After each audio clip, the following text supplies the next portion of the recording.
Gentlemen, we got less than a minute left, and I want to ask you about one last issue.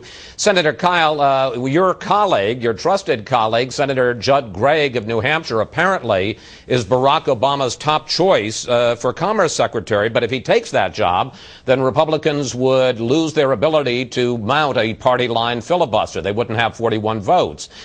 First question, is Judd Gregg leaving?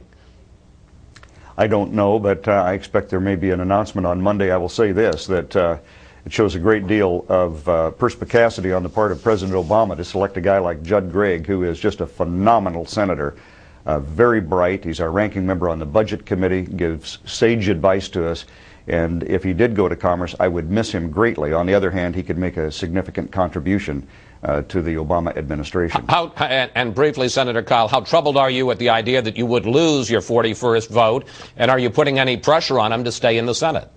I'm not sure that we would. I think that's been thought through. I suspect that Senator Gregg has thought that through very carefully and would not leave his Republican colleagues in a lurch. You're suggesting that there might be a deal in which the Democratic governor of New Hampshire would appoint a Republican? No, I'm not suggesting a deal at all. I'm just suggesting that Senator Gregg clearly has thought this through, and if it does turn out that he's the Commerce Secretary, that events may unfold in a way that don't cause us the problem that you suggested. All right, we'll have to read between the lines there. Senator Kyl, Senator Durbin, I want to thank you both so much. Thank you for coming in. Thank you. And please come back, gentlemen, both of you.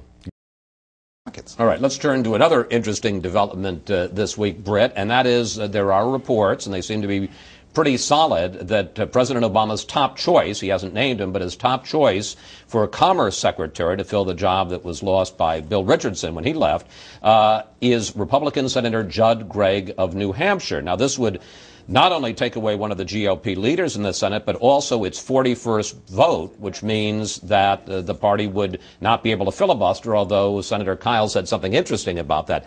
What are your thoughts about the Gregg appointment? I saw Judd Gregg last night and asked him about it. I said, so you're going to do it? And he said, I really can't say anything about it. But I also talked to Senator McConnell, who I saw last night. The top Republican in the Senate. The Republican leader in the Senate. And he's very worried about this. He's very worried, first of all, that they lose Gregg, who is a very important figure in the Senate. Very smart guy, very able. This is a very shrewd move by the Obama team to reach out to him. But he did say that it would be his understanding that if Gregg were named, that a Republican would be named from New Hampshire to fill out his unexpired term. He still says, no matter who it is, it's going to be a huge loss to the Republicans.